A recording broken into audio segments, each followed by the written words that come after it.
같은 말, 같은 열매를 맺는 저들 되게 하여 주옵소서. 예수님 이름으로 기도합니다. 아멘. 오늘 탕자형의 생각이라는 제목을 가지고 함께 주의 말씀 생각하겠습니다. 흔히 오늘 우리가 읽은 말씀을 탕자의 비유라 이렇게 말합니다. 근데 사실 이 탕자의 이야기는 11절, 오늘 누가복음 11절부터 시작이 됩니다. 사실 그래서 오늘 32절까지는 하나의 이야기지만 또한 두 이야기가 그 내용 속에 담겨져 있는 것을 우리가 알 수가 있습니다. 첫째는 집 나갔던 아들을 맞이하는 그 아버지의 모습이 담겨져 있고요. 전반부에는 24절까지. 그리고 오늘 우리가 읽은 25절부터 32절까지는 그 잃어버린 동생, 집 나갔던 동생을 맞이하는 그런 형의 모습이 그려져 있습니다. 그래서 오늘 이 탕자의 이야기는 11절에 이렇게 시작이 됩니다. 어떤 사람에게 두 아들이 있는데 이렇게 시작합니다. 혹시 이런 생각도 해봤습니다. 어떤 사람에게 형제가 있었는데 뭐 이렇게 시작하지 않습니다. 그런 것을 볼 때 오늘 이 이야기는 아버지와 두 아들 사이의 어떤 관계를 우리에게 말해주고 있습니다. 그래서 그 둘째 어린 아들은 집을 나간 탕자요. 또 큰 아들은 집에 머물고 있는 탕자라고 할 수 있습니다. 사실 그래서 어떻게 보면 작은 탕자, 큰 탕자의 이야기라고 볼 수가 있습니다. 오늘 예수님께서 이러한 말씀을 하시게 된, 이야기를 하시게 된 그 발단은 바리새인들과 서기관들이 예수님이 자기들하고만 식사를 했으면 좋겠는데 왜 죄인들하고 식사를 하느냐 하는 것에 대해서 비난을 하고 있는 겁니다. 그러한 비난에 대해서 주님께서는 오늘 이 이야기를 통해서 하나님 아버지께서 어떤 분이신가 하는 것을 말씀해 주고 있습니다. 오늘 우리는 이 말씀을 들으면서 우리는 과연 나는 아버지께로 돌아가야 할 탕자인지 아니면 집에 머물고 있는 탕자인지 한번 생각해 보시기를 바랍니다. 그래서 제가 집 나간 탕자를 헝그리 브라더 이렇게 생각을 했습니다. 헝그리 브라더. 또 집에 안에 있는 큰 형 탕자를 앵그리 브라더 이렇게 과연 나는 헝그리 브라더냐 아니면 앵그리 브라더냐 한번 자신을 한번 잘 생각해 보시기를 바랍니다. 자, 오늘 첫 번째 이야기는 우리가 읽지는 않았지만은 11절부터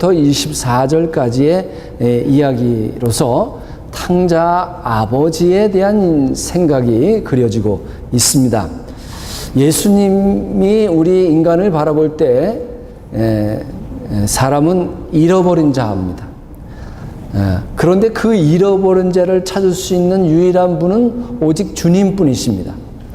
그래서 주님은 이런 말씀하셨습니다. 누가복음 19장에 보니까 나는 의인을 구하러 온 것이 아니요 잃어버린 자를 찾으러 왔다. 잃어버린 자를 찾으러 왔다. 그렇게 말씀하고 있습니다. 그러니까 사실상 오늘 이 이야기 속에 등장하는 작은 아들이나 큰 아들은 다 잃어버린 자라고 볼 수가 있습니다. 그래서 12절 13절 보니까 그 둘째가 아버지에게 말하되 아버지여 재산 중에서 내게 돌아올 분깃을 내게 주소서 하는지라 아버지가 그 살림을 각각 나누어 주었더니 그 후 며칠이 안 되어 둘째 아들이 재물을 다 모아가지고 먼 나라에 가 거기서 포랑방탕하여 그 재산을 낭비하더니 그 먼 나라에 가서 방탕한 삶으로 자기 몫의 모든 재산을 다 탕진해 버립니다. 이 먼 나라는 어딜까 하는 생각을 제가 해봤습니다. 예수님께서 주로 사역하시던 그 갈릴리라는 동네에 그 갈릴리 호수에 보면은요, 주로 갈릴리 서편에서 나사렛도 갈릴리 서편 서쪽에 있고요. 그런데 갈릴리 동편에는 주로 유대인들이 살았던 게 아니라 이방인들이 살고 있었습니다. 그래서 그 동편에는 어떤 동네가 있었는가 하니 동네 중에 하나인 거라사라고 하는 동네가 있었습니다. 혹시 들어보셨을 겁니다.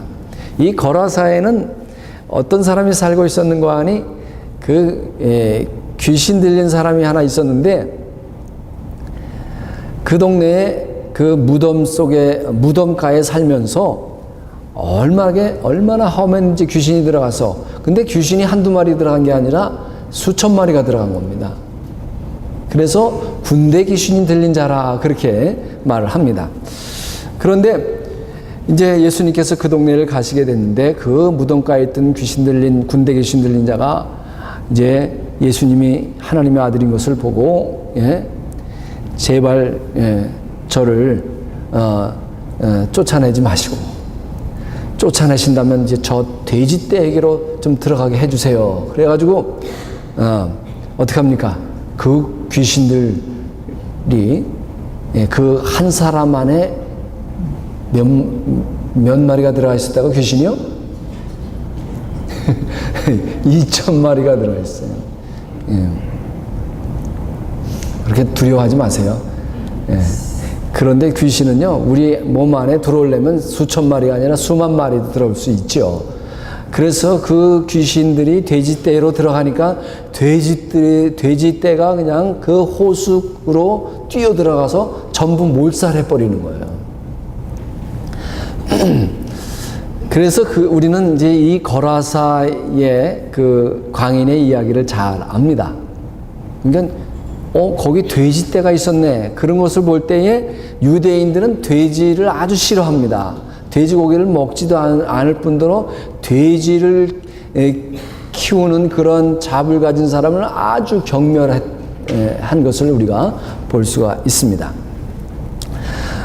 그런데 지금 이 작은 아들이 그 동네까지 흘러 들어가서 자기의 모든 재산을 다 탕진해 버리고 남의 집에 붙어 살다가 그 사람이 그 들에 있는 돼지를 키우도록 그렇게 합니다. 그러니 이제 유대인으로서 더 이상 낮아질 수 없는 그러한 상태까지 가게 된 거예요. 그것이 이제 14절, 17절에 나오는 이야기입니다. 왜냐하면 기근이 들은 데다가 이제 돼지를 키우는 그런 상황이 되었고, 얼마나 그 기근이 들었는지 먹을 음식이 없는 겁니다. 그래서 돼지들이 먹는 죄염 열매, 즉 사료로 주는 그러한 열매를 먹으려 해도 그것도 마음껏 먹을 수 없는 그러한 신세가 된 것입니다. 사람들에게 따돌림을 받고 그 배고픔의 고통이 온 겁니다. 한때 그 돈을 가지고 막 돈을 뿌릴 때는 친구들이 많았습니다. 그런데 이제 비웃음과 조소와 이제는 소외된 자가 돼버리고 말았습니다. 그래서 이제 그 배고픈 가운데 이제 아버지 집이 떠오른 거예요. 아버지 집에는 품품도 마음대로 먹는데. 그래서 아버지께로 돌아가기로 결심을 하는 겁니다. 우리가 이런 상황을 보면서 우리 성경은 우리에게 말씀하시기를 하나님께서 우리의 모든 상황을 조성하시는 분이시다, 그렇게 말씀하고 있습니다. 오늘 이 탕자, 즉 어린 둘째 아들의 모든 상황도 하나님께서 허락하시고 조성하시는 줄로 믿습니다.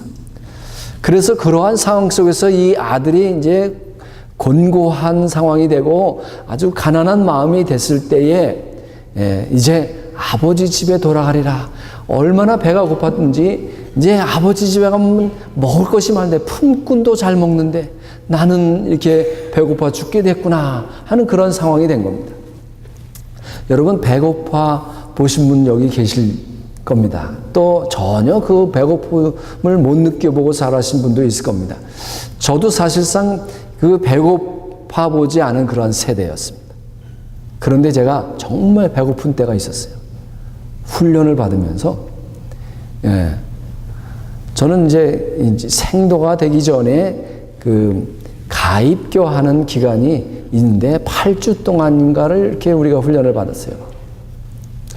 8주 동안을 이렇게 훈련을 받는데 제대로 먹을 걸 안 주는 겁니다. 예. 그렇게 훈련을 시키면서 밥을 그냥 조금씩 주니까, 예, 그게 너무나 부족한 거예요. 그런데다가 또 밥 먹을 시간을 안 주는 겁니다. 한 1분 주고서 식사 끝. 그러니까 이게 밥을 눈앞에 두고 이제 못 먹는 상황이 되는 거예요. 그러니까 요령이 생긴 거죠. 국하고 밥하고 나오면 이제 식사 시작 그러면 그냥 얼른 밥을 국에다 말아가지고 그냥 부어 놓는 겁니다. 그런데 문제는 뭐냐면요. 우리가 식사를 이렇게 그릇을 입에 대고 먹으면 얼마나 좋겠습니까? 빨리. 직각 식사를 하라는 거예요. 그러니 그 작은 숟갈을 가지고 이거를 직각으로 하려니까 이게 들어갑니까? 뭐 여기에 다 젖어버리는 겁니다. 그러니까 배가 고프니까요. 예. 그저 야밤이면 뭐 먹을 게 없나 불침번 쓰다가 혹시 식당에 습격하다가 이제 식당에 홍당무 같은 게 탁 널려져 있는 거예요. 그러면 그걸 먹는데 먹다가 다 걸리는 겁니다. 왜냐? 일부러 그 식당에다 홍당무를 이렇게 넣어놓고 문을 열어놓는 거예요. 그래가지고 이제 배고프면 들어갈 걸 다 아니까 그래가지고 이제 그걸 트집을 잡아가지고 생도청원 예, 연병장에 집합. 그래가지고 그 1월달 밤에 바닷속에 집어넣는 거예요. 팬티바람으로. 그러니까 그런데 뭐 바다에 들어가도 좋다는 거예요. 거꾸로 매달아도 좋다. 배만 부르면 내가 예, 배만 부르면 바닷속에 1년 12달 들어가도 좋다. 거꾸로 매달아도 국방부 시계는 간다. 이랬어요. 왜? 배고픈 게요. 이게 보통 고통이 아니에요.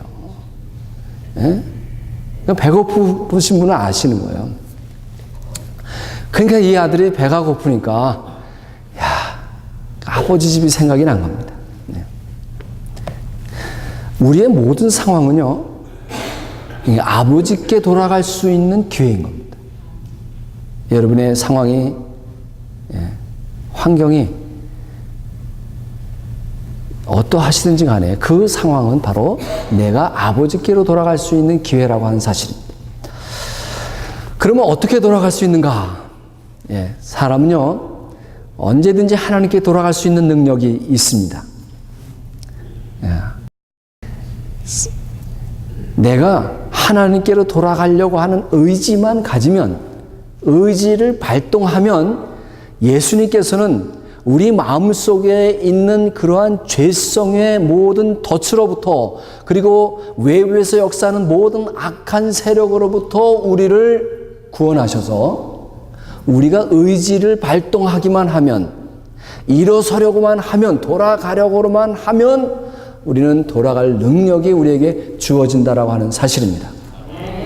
그런 말씀이 예수님의 여러 말씀 중에서 기록되고 있습니다. 예수님께서 이런 말씀하셨어요. 누구든지 목마르거든 내게로 오라 하는 그런 말씀도 있고요. 수고하고 무거운 짐진 자들아 다 내게로 오라 그럽니다. 아니 만약에 우리가 하나님께 돌아갈 수 없다면 주님께 돌아갈 수 없다면 내게로 오라 그게 뭐예요? 그럴 능력이 없다면 그것은 우리에게 놀리는 거죠. 돌아갈 능력이 없는데 오라 그러니까 놀리는 거 아니겠어요? 우리가 주님께 갈 수 있는 의지와 그런 능력이 있기 때문에 내게로 오라 그렇게 말씀하시는 겁니다. 내게 오는 자는 결코 줄이지 아니할 것이요 그렇게 말씀합니다. 그래서 우리가 의지를 발동하고 돌아가기만 하면 돌아서는 즉시 하나님께서 저와 여러분을 발견하시는 것입니다. 이 아들이 이제 그런 마음을 먹고 이제 내가 아버지에 가서 아버지에게 이렇게 말해야 되겠다 해가지고 19절에 보니까 지금부터는 아버지의 아들이라 일컬음을 감당하지 못하겠나이다. 나를 품꾼의 하나로 보소서. 그렇게 아버지께 말씀을 드리리라. 그렇게 생각을 합니다. 나는 아버지의 아들도 못 돼. 이제 품꾼의 하나도 안 돼. 하는 그런 생각을 가지게 되는데 여러분 우리가요. 어떤 죄로부터 정죄를 받으면요. 반드시 오늘 이 아들과 같은 단계를 거치게 됩니다. 어떤 단계냐? 죄 정죄를 받으면 나 자신에 대해서 이제 평가를 하게 되는데 평가를 하게 되는데 나는 아들도 안 돼. 나는 딸도 못 돼. 나는 품꾼이 될 자격도 없어. 버러지와 같아. 막 이렇게 이제 자신에 대해서 평가를 합니다. 그런데 그렇게 죄의 정죄를 받았을 때 자기 자신이 자신에 대해 내리는 평가는요, 잘못된 평가가 많습니다. 오늘 탕자가 자신에 대해 평가하는 것과 아버지가 그 탕자에 대해서 평가하는 것이 전혀 다릅니다. 여러분, 우리가 그 죄로부터 정죄를 받으면요, 우리의 몸이 밸런스를 잃게 됩니다. 여러분, 내가 죄인이구나. 내가 죽일 놈이었구나. 그렇게 되면요, 우리의 마음만, 우리의 영혼만 이렇게 어떤 균형을 잃어버리는 게 아니라 우리의 몸까지 균형을 잃어버려요. 그래서 낙심의 상태에 빠지게 되는 겁니다. 여러분, 우리가 바울도요, 그런 상태가 있었어요. 아주 비참한 상태라고 말할 수 있는데, 그렇게 죄의 정죄, 고소를 당하게 되니까, 오라, 나는 비참한 사람이로다. 곤고한 사람이로다. 이 사망의 몸에서 누가 나를 건져낼 것인가? 그렇게 외쳤던 우리 바울의 모습을 볼 수가 있습니다.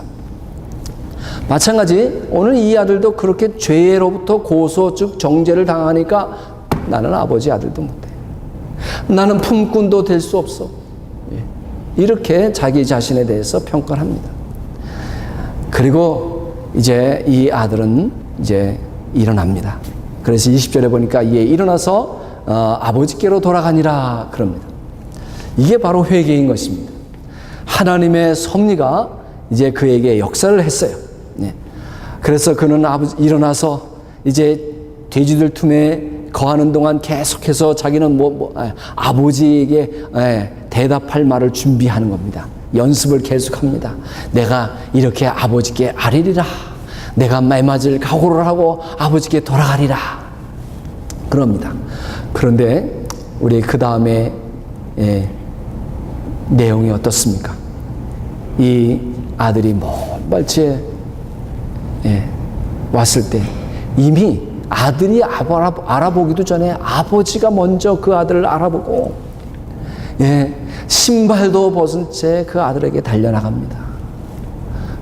그리고 그 아들을 맞이하면서 이 아들이 그동안 연습한 말을 하기도 전에 그 아버지는 그 아들을 껴안아서 숨도 쉬지 못할 정도로 껴안아서 그 아들을 맞이하는 것을 볼 수가 있습니다. 그러면서 22절 24절에 보니까 아버지는 종들에게 이르되 제일 좋은 옷을 내어다가 입혀라.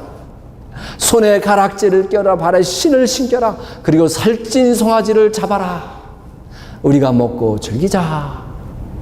내 아들이 죽었다가 다시 살아났다. 내가 잃었다가 다시 얻었노라. 그렇게 말씀하시는 하나님임을 우리가 알 수가 있습니다.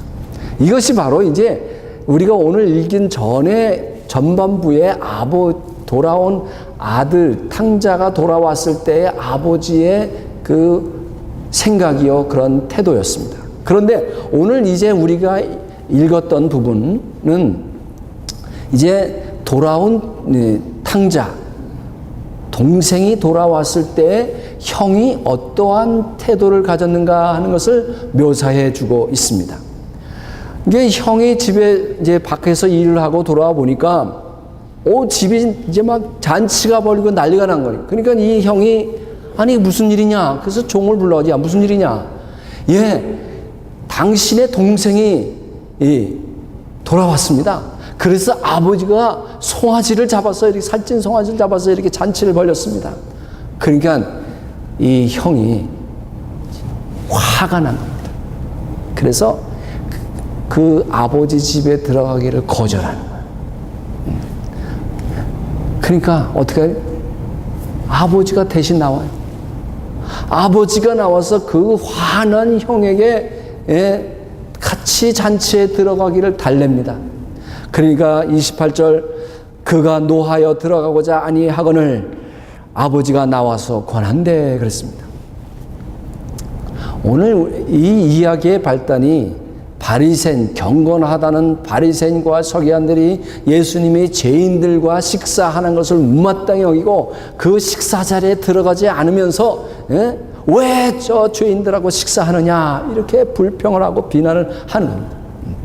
사실상 예수님은요, 죄인들 즉 세리나 창기들하고만 식사한 게 아니에요. 바리새인들과 서기관들하고도 식사를 많이 하셨어요. 사실 예수님은 바리새인들이라고 서기관들하고 거절하시는 분이 아니시단 말이에요. 누구든지 초청하시는 분이십니다. 이 큰아들은 지금 집 밖에 머물면서 들어가기를 거절합니다.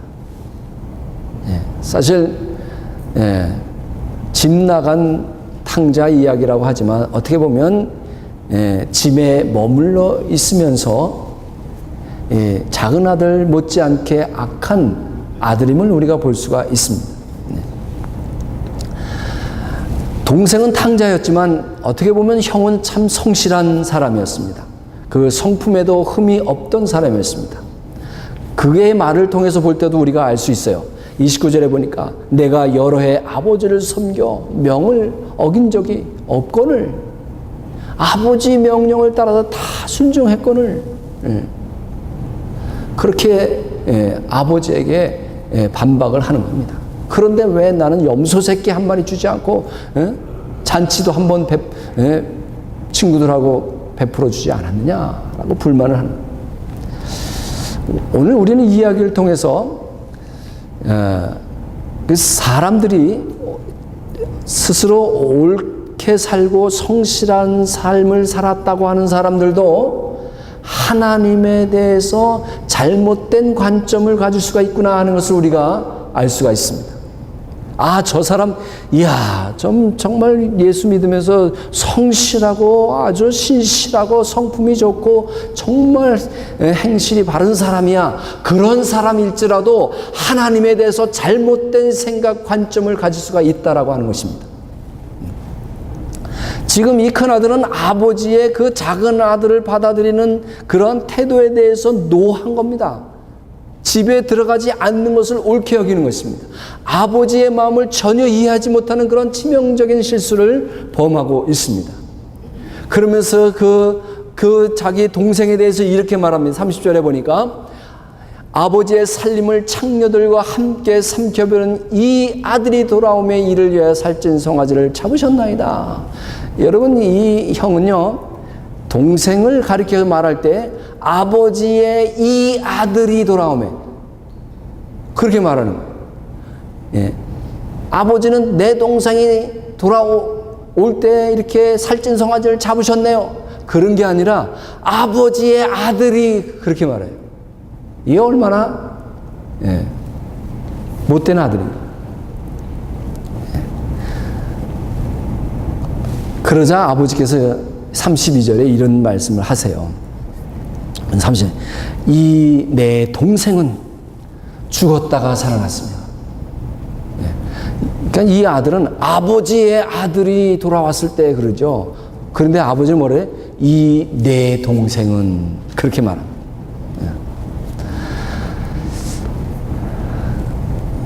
지금 바리새인과 서기관들이 세리와 창기 그런 사람들을 죄인이라고 손가락질하고 상종을 하지 않습니다.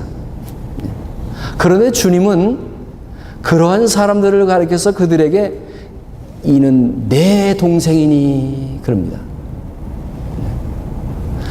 그러니 내가 나와 함께 기뻐하는 것이 마땅하지 아니하냐.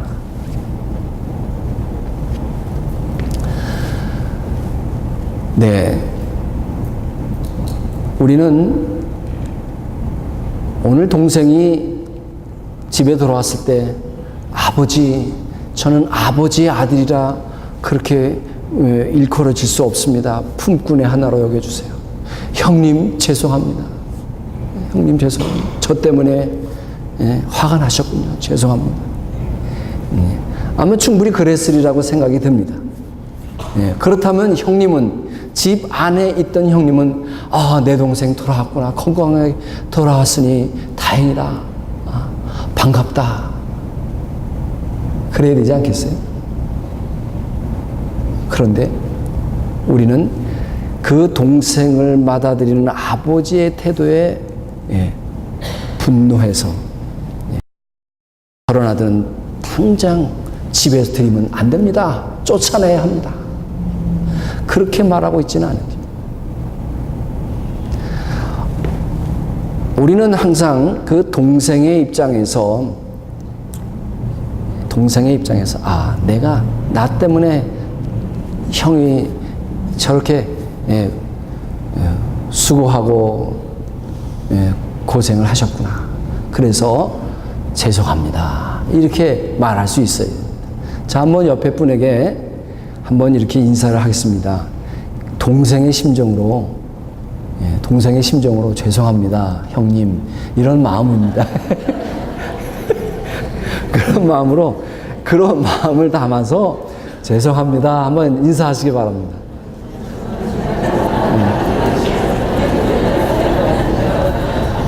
전혀 죄송한 것 같지 않아요. 우리는 그런 동생의 마음을 가져야 돼요. 나 때문에 우리 집사님이, 장로님이 이렇게, 저 때문에 여러분이 이렇게 고생하시고, 그러시는구나. 그래서 죄송합니다. 이래야 돼요. 또 이제 우리가 형님의 그러한 마음으로, 동생이 그래도 어떻게 돌아왔구나. 건강하게 돌아왔구나. 살아 돌아와서 반갑다. 그런 마음으로 한번 옆에 분에게 인사하시기 바랍니다. 반갑습니다. 이렇게. 반갑습니다. 아유, 저거 왜 왔어, 또. 아이고, 저거 도움이 안 되는 거, 저거 왜 왔어. 저거 없는 게 난데. 이제 그런 마음을 갖지 마시고, 와서 반갑습니다. 그런 마음을 우리가 가져야 하는 것입니다. 사실 우리가 이성적으로 생각하면 그 형님의 말이 틀린 게 하나도 없습니다. 다 맞습니다. 그저 그런 동생은 집에 들어오면 안 되고 쫓겨나야 마땅합니다. 그런데 우리 기독교를 어떤 원칙적으로 어떤 선행을 하는 원칙으로 생각한다면 윤리적인 면에서 보면은요, 서로 의견 차이가 많아지게 됩니다. 마치 형처럼 생각해서 받아줘서는 안 된다, 저런 사람은. 그것도 윤리적인 면에서 맞아요. 또 어떤 면에서, 윤리적인 면에서, 그런 사람 받아줘야지.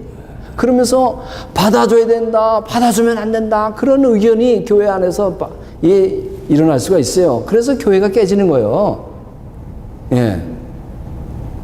둘 다 틀린 말이 아니에요. 다 맞는 말이에요. 그러다가 갈라지는 거예요. 그런데 우리 기독교는 어떤 원칙을 지키는 게 아닙니다. 기독교는 하나님과 주님과의 인격적인 관계인 것입니다. 그래서 기독교에서 말하는 핵심문이 어떤 선행이나 자선을 행하는 게 아닙니다. 우리 선행은 어떤 원칙에 헌신할 수가 있습니다. 그런데 예수님이 이렇게 말씀합니다. 마태복음 5장 42절에 보니까 내게 구하는 자에게 주며 내게 꾸고자 하는 자에게 거절하지 말라. 여러분, 우리가 주는 이유는 왜 주느냐? 선행을 해야 되기 때문에, 자선을 베풀어야 되기 때문에, 그 사람이 받을 자격이 있기 때문에, 그 사람이 정말 필요로 하기 때문에 주는 게 아니라는 겁니다. 우리는 지나가다가 홈리스 보면요, 이렇게 돌라면 주지 마세요. 이거 주면 또 분명히 술 먹고 마약하기 때문에 주면 안 된다는 거예요. 저 사람 받을 가치가 없다 말이에요. 어떤 사람 그래도 줘야지, 배고파서 돈 달라는데 줘야지 왜 안 주느냐 막 이래요. 누구 말이 맞는 거예요, 그게? 우리 기독교는요, 그 사람이 정말 그 돈이 필요하기 때문에 주는 것도 아니고, 그 사람이 받을 자격이 되고 가치가 있기 때문에 주는 게 아니라는 겁니다.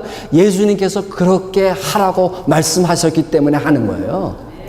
여러분, 우리가 이렇게 누리고 사는데, 홈리스로 이렇게 안 사는데, 우리가 무슨 받을 자격이 있어서, 가치가 있어서 누리는 건가요? 아니다 말이에요.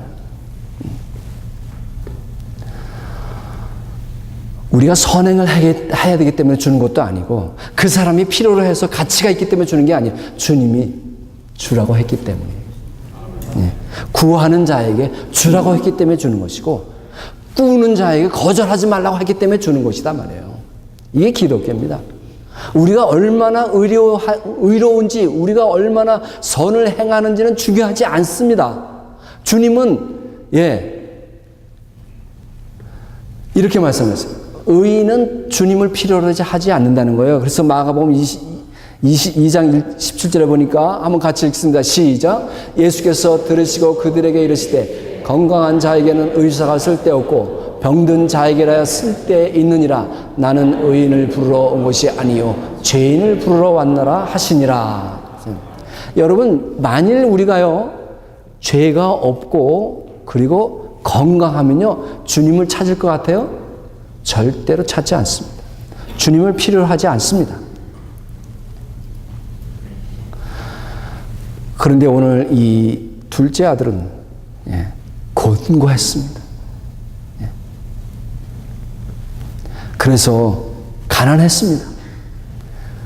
그리고 죄의 정죄로 자기가 죄인이라는 것을 깨닫고 이제 아버지께로 돌아가는 것입니다. 그런데 아버지는요, 그 탕자를 받아들이기 위해서 어떠한 조건도 만들지 않습니다. 어떤 자격 조건이 있는 게 아니에요. 그저 누구든지 돌아가면 아버지는 그저 반갑게 맞아주시는 겁니다. 그리고 그 탕자가 돌아온 후에도 그가 그 먼 나라에서 어떤 죄악을 저질렀는지에 대해서 일체 언급도 하지 않습니다. 그런데 형은 뭐예요? 오늘 30절에 보니까 창기와 함께 재산을 다 날려버린 저 동생이 돌아왔을 때 살찐 송아지를 잡아주셨어요. 하면서 동생이 과거에 지었던 모든 죄악들을 들먹이는 겁니다. 오늘 우리는 이 말씀을 들으면서 오늘 우리는 교회 안에 들어와 있습니다. 주님 안에, 하나님 안에 들어와 있습니다. 과연 나는 이러한 아버지의 태도에 불만스러워한 적은 없는가 하는 것입니다. 그렇다면 얼른 우리는 마음을 바꿔야 하는 것입니다. 스스로 의롭다고 스스로 선하다고 생각하는 사람들의 치명적인 실수가 뭐냐? 저런 사람은 드리면 안 된다는 겁니다. 저런 사람들과 같이 있을 수 없다는 겁니다. 그래서 나가야 된다. 떠나야 된다. 들어갈 수 없다. 저런 사람들과 같이라면 내가 아버지 집에 갈 수 없다. 그렇게 말씀하시는 분들이 많이 있습니다. 하나님의 이런 태도에 오해하고 있지 않습니다. 하나님의 그런 성품에 불만을 가지고 있지는 않은지. 우리 하나님은 우리가 착할 때만 사랑하시는 분이 아니십니다. 나쁠 때 사랑하지 않으시는 분이 아니시단 말이에요. 하나님은 우리가 선하든지 악하든지 언제나 우리를 사랑하시는 분이십니다. 이것이 하나님의 사랑인 줄 깨달아야 하는 것입니다. 기도하겠습니다. 주님, 오늘 이 이야기를 통해서 하나님의 마음을, 하나님의 성품을 깨닫게 해주시니 감사합니다. 주님, 집안의 형처럼 행동하지는 않았는지 저희들을 용서해 주시고 이제 우리의 마음을 바꾸어 하나님과 같은 말을, 같은 마음을 품고 같은 열매를 맺는 저희들 되게 하여 주옵소서. 오직 우리를 통해서 그 하나님의 사랑이 드러나며 나타나며 우리를 통해서 생수의 강같이 흘러나가는 역사 있게 하여 주옵소서. 예수님 이름으로 기도하옵나이다. 아멘.